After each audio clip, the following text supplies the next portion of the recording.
If you just fell into the watch hobby recently, you'd be forgiven for thinking that watches were either sports watches, GMTs, or shiny chronographs. If you stick around a little bit longer, you might see stuff with complications, but if you bump into one kind of watch, the classic dress watch, you'll probably also bump into a conversation about how they're a watch type that nobody wears because nobody wears suits anymore. Something to that effect anyway. Today, I want to ramble on about the dress watch, why it isn't popular anymore, whether it's justified, and whether it could be coming back. Actually, I think it might never have left, but I'll get back to that. Let's dive in.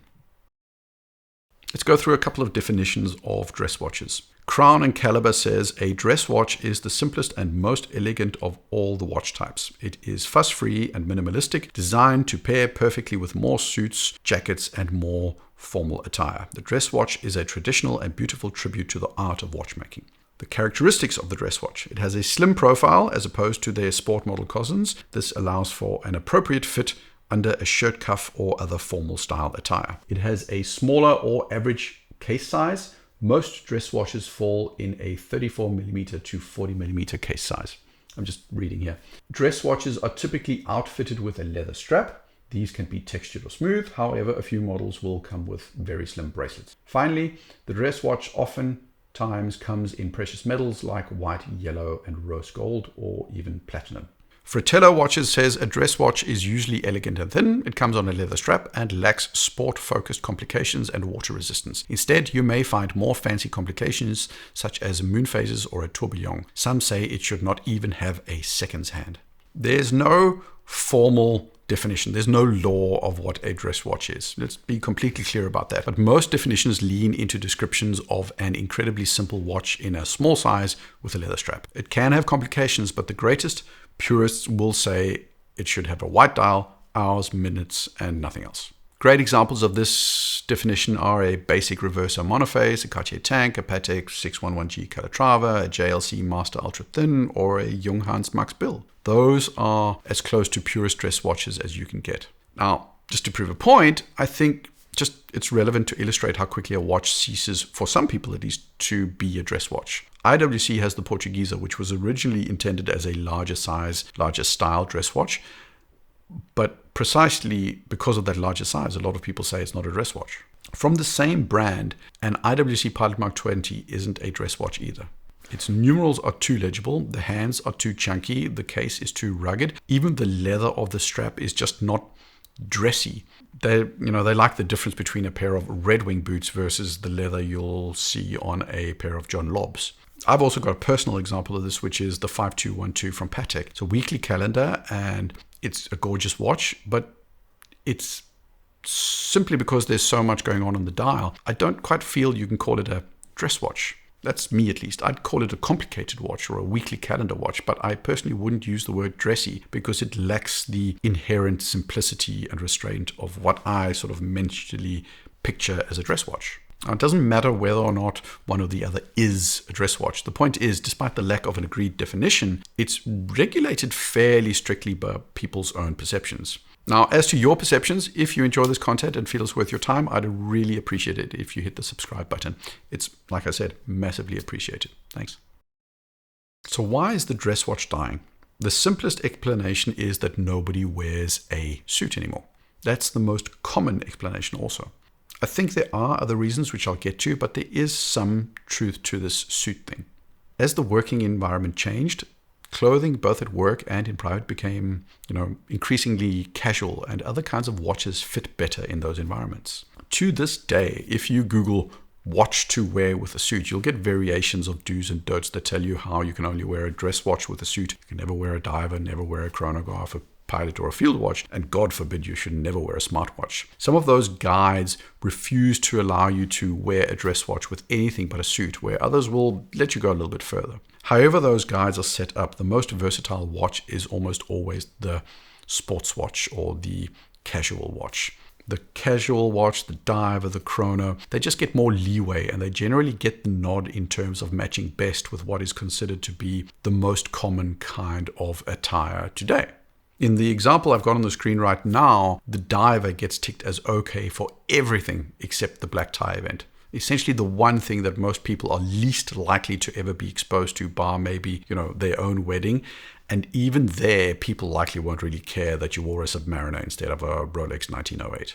The suit category just isn't a category of clothing that is anywhere near as common as it has been. And for non-watch enthusiasts who do wear suits, they likely still also wear other clothing. So they would rather splurge on a watch that to them can do both than, spend money on a dress watch that in their perception is more limited in its use cases. I do think there's also another reason, and that is that dress watches are your dad's watch. If there's a watch that I associate with my grandmother, it's like a 31mm two-tone Datejust, like, the one I think the Queen of Denmark wore. My grandfather's watch, it's likely something like a vintage Omega DeVille or an ultra-thin quartz watch or a Seiko or a Citizen. Even with that bracelet, and I remember for the 80s it was like elasticated so you could sort of flip them around. Dress watches have been associated with an older generation. I think there's support for this argument by just going to the Patek Philippe Calatrava catalog and comparing current Calatravas to older Calatravas. From the first reference 96R to the 570 all the way to the 5119, and these things were classically dressy. You can still get that feel with the 6119, and that retains a lot of the DNA, but a 5227 has a date window, and a 5226 has more of a luxury field watch look, and the 6007G has more in common with a Nomus Club Sport than with any dressy option. The Calatrava line is way less dressy than it ever has been, and it's aimed squarely at a younger type of buyer. There are brands like JLC that still have those classic dressy watches, but a lot of them lean into the sportier and flashier side of their catalog. JLC has got the Master Ultra Thins and the Reversos, but they also push the Polaris line heavily. IWC pushes the Ingenieur a lot more than the Portuguese, and Rolex, the 1908 is like super on the fringes of their catalog as pretty much their only watch that you can get on a leather strap. Dress watches are on leather straps. Steel is more versatile and more solid. You can swim with a steel bracelet. You don't have to think about whether it matches the color of your leather belt or your shoes. Steel is not going to wear and fall apart as quickly as leather. Leather just isn't as practical. It's maybe not the biggest reason, but it does play a part. It's also not for nothing that IWC are trying to sell you the Portuguese on a steel bracelet and the Mark 20 on a steel bracelet as well. It just makes those watches infinitely more sellable, but much less dressy. So we don't wear suits as much, and your granddad wore a dress watch. I think those and the other reasons are plausible reasons as to why dress watches aren't that popular anymore. But I think there's more to it as well. There's also a branding piece. Dress watch as a term is also a terrible classification for a type of watch. But it's not just that. It's also how we've come to use that classification. Specifically, it's how closely linked the watch type is associated with the use case. We've got dive watches. But how often do you really have people question you wearing it in the office and say, if you're not diving, you shouldn't be wearing it? I mean, there's always that one guy, but most people don't bat an eyelash. Same with a pilot's watch. Nobody insists that you're a pilot. But if you say dress watch, and I'm guilty of this myself, I quickly come to the conclusion that they're not for me because I don't dress formally that often, if ever. And so take a Datejust, which falls into some sort of casual sports watch, go anywhere, do anything kind of watch category. Most people will accept that it can be used for anything. It's deemed versatile by default. A dress watch rarely gets deemed as versatile. Whether or not they actually are versatile is something I'll get to, but the simple fact is that dress equals limited. Limited to a very specific situation, and that's a reason that makes the dress watch not a first choice for a lot of people. Dress watches are perceived as locked to a specific situation for a lot of people, as in wearing a suit, which, casual watches, sports watches, they're just not locked in the same way. Dress watches aren't perceived as versatile, so they don't get chosen. As always, I've found a way to overcomplicate things, but in a fun way, hopefully. Now, if you stick to the definition of the dress watch, then yes, the strict, narrow definition of the dress watch is not particularly popular. But imagine it as a grid, a continuum, a spectrum. Let's put complications on one axis with the simplest time only at the starting point and, perpetual chiming, tourbillon, rattrapant, retrograde, Patek at the extreme. On the other axis, and for the lack of a better term, artistic expression, as in, talking about changes in design. So we move along the axes. Complicated watches as a category are popular.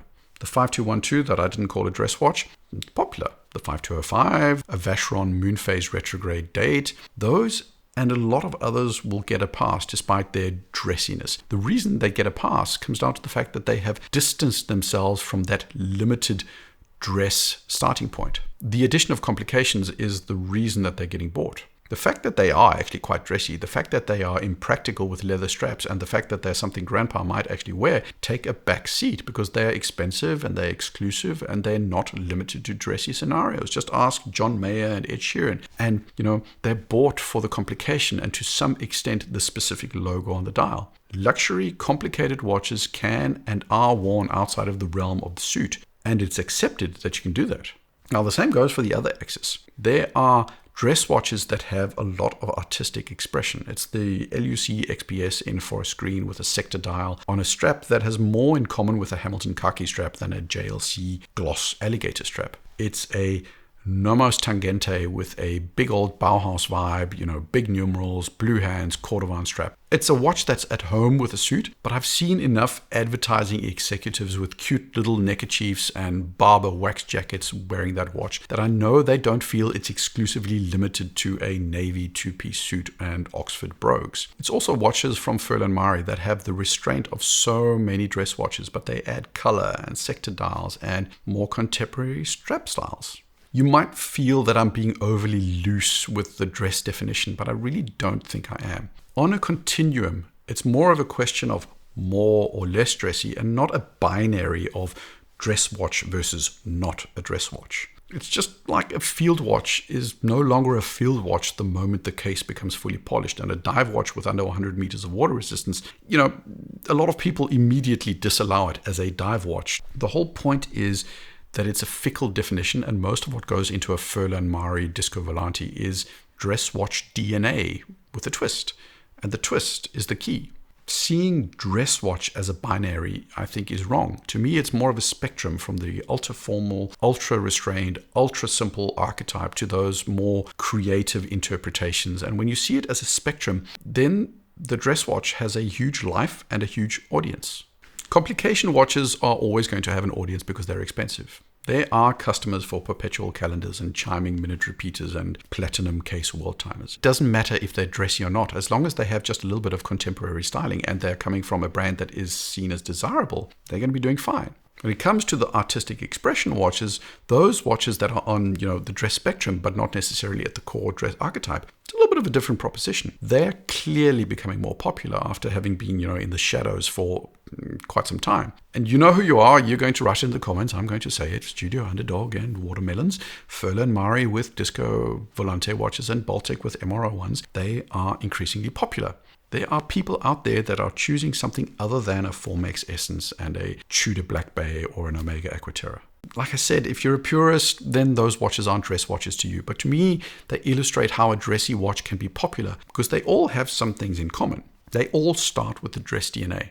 They are simple, they are size-wise very all-round, they're all on leather straps. Their starting point isn't a casual steel sports watch or a diver. Their starting point is something dressy, and then they buck the archetypes conventions in different and more or less extreme ways. Color is key. You really have to go hunting for plain white dials with steel or black or simple blued hands. You've got your salmons and your greens and your grays and your reds, and you've also got those color bombardments that you associate with those underdog style watches. To me, it's fascinating how sports watches like the Aquaterra, it's the classic blue and black that are the ones that are at the core of their offering. And other configurations are specialty items. The same goes for Tudor Chrono. Most people are going to choose the black Tudor Black Bay Chrono or the white Black Bay Chrono or the blue Black Bay Chrono. But then they throw in the pink and the new sort of light blue one as a seasonal variation. They're not at the core. They are on the side. But with those dressy watches, for lack of a better classification, the color is actually at the center, and the whites and blacks and blues are secondary. It's the color that's at the core. So it's the script is flipped. Next up is dial complexity. Stick markers and stick hands on a basic dial are out. You got to have yourself a sect dial, that's for sure. Swirly, ornate numerals, go for it. Maybe even you throw in 2 dates with blood red accents. It doesn't take much, but those tiny tweaks take the plain dress watch and make them fun or quirky or funky. Those changes lead to the watch being sold, and it doesn't stop there. I mean, I've mentioned it earlier, but the 6007G gets a carbon texture style strap. Most of the 1159 models that are either basic complications or chronos only come as standard on a textile style strap. There's leather on the skin facing side for comfort, but the textile is what is front and center. All of those tweaks are there in these Spectrum dress watches. Some brands dial those tweaks up to absolute max and really distance themselves from that core dress archetype, where others are only a little bit removed from that core archetype, but they are all related to the dress watch. The video I'm putting on the screen is of a Furlan Mari Disco Volante commercial. And what do you notice? For me, it's the fact that the main character isn't wearing a suit. Stylish dude that he is for sure, but that's not a suit and tie he's wearing. You're still going to see actors at the Golden Globes in suits and tuxedos wearing dress watches, but you more and more are seeing these dress adjacent watches being paired with stylish, but ultimately more casual clothing. This is, your Cartier tank with jeans and a t-shirt, or your Furlan Mari with architect guys, tweed and corduroy clothing. I went totally down a rabbit hole of just Googling Pitti Uomo and watches, and I found every sort of combination of watch and clothing, from suits with dress watches to dress watches with bomber jackets and everything in between. It set my mind racing in a direction and sort of gave me the perspectives on where we're kind of going. Perspective number one, those dress watches with high levels of artistic expression, so out that sort of spectrum, are definitely increasing in popularity. The fun and quirkiness of those watches is gaining ground, and I do think we're going to see more of this from high-end, mid-range, and even value-orientated brands. I've got a gut feeling that the young people that fell for the color of the moon swatches are also the ones that are falling for the colorful Furlan Maris and those watermelon underdog color fests that have gotten so much hype. I think they're becoming popular also because we've been inundated with decades of skin divers with black bezels and big divers with black bezels and sports casual watches with onyx black dials. For a lot of big brands, doing the colorful dial has often been a one-off kind of deal to create hype. Like the bubble dials on the Oyster Perpetual, the shades models of the Aquaterras. But they are usually more often than not seasonal one-offs, but with the new Tudor Black Bay Chronos with the light blue dials, I'm starting to think that they're not just seasonal one-offs, but addressing an actual trend and a desire for more of those kinds of watches. I do think that to some extent is changing, with especially smaller, more flexible brands leading the way. They're leading the way with color and creativity and challenging conceptions of what constitutes an acceptable dress spectrum watch. I also think color and creativity is not so much a one-off for them, but it's more front and center. It's a reaction to what has come before, which was basically, big black divers and casual sports watches. Do I necessarily think that we're going to see that totally simple core dress design come into the limelight? No, but these segments of the interpretations of the dress watch are very much alive and picking up a whole lot of steam. It's also about dad. I don't see the market for those Aquaterras and Submariners collapsing, but a shift towards these dress-adjacent watches is clearly picking up steam. And dress watches may have been unpopular because granddad or dad wore them, but there's a secret. Dad is wearing a Submariner now. Just watch your kids choose something that's different from what you wear. I think that is an element to why these watch types are getting more attention, especially the ones with a little bit of punch. They're just not dad's watch. Third perspective. After going through a not insignificant number of Pitti Uomo pictures, I realized that dress watches anywhere on this spectrum can be potentially versatile. You can throw that Omega DeVille on a black NATO and it's pretty darn cool. You can take a Seiko cocktail time and throw it on a blue Perlon strap and you're not going to have a dress watch anymore. Even take a Master Ultra Thin, which some people will think is heresy, and put on a striped NATO. You've got something that is going to look cool. You can make those customizations yourself, and a simple white watch is probably going to be the most versatile canvas to build your own personal style from. It definitely challenges your conception of how a dress watch can be utilized, but if you can get over the dissonance, you will see that it's quite possible, and I argue it's more interesting than just throwing a NATO on a Black Bay diver. And that's the thing. There's no law of nature that says a suit is the only appropriate attire for a dress watch. We created that narrative. We created that rule. We created that limitation. We're fine with using a dive watch for something other than diving. We're fine with using a pilot's watch even though we're on the ground. We choose ourselves to change the narrative about the dress watch. We, you, I. can choose to limit the dress watch to the situations where I wear a suit. Or I can wear that master ultra thin on a gloss alligator strap with jeans, a t-shirt and sneakers. Why not? So what's my feeling? Is the dress watch coming back? For sure. I've made my case for that. It's a counter reaction to the last 10 years of dive watch craze. Dad wearing a Submariner means that some sons and daughters will choose something different. The definition of the acceptable use of a dress watch is also being challenged. The boundaries are being pushed, but you have to accept that it's not a binary and instead a spectrum with room for interpretation, both in terms of design conventions, but in terms of use cases. I think there's potential for classic brands to leverage this. Some are already doing this, but I think there is a template for making dress watches cool. Patek and AP have understood that a fabric strap, a carbon style dial makes a classic dress watch more appealing. Furl and Mari have clearly understood that the watch needs to be paired in marketing with jeans and t-shirts and not navy blue suits and pressed white collared shirts. Moser, they just play with color. Omega can leverage this in their DeVille line. With relatively small design tweaks and marketing adjustments, it is possible to get more out of the DeVille line if they want to. JLC, they should consider bringing back the sector dial watches that they discontinued a couple of years back. I think the time now is better now than it was then. Now, as for you guys, you and I need to challenge our own understanding of when a dress watch is acceptable to wear. No man with class wears a diver with a suit.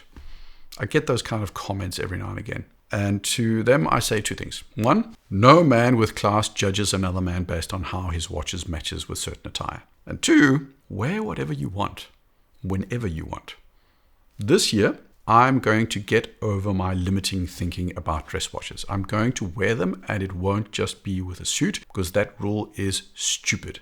What about you? Can you let go of your preconceptions of what you should and shouldn't do? Or have you already? Are you more enlightened than me? Share your story in the comments. Like, subscribe. Cheers.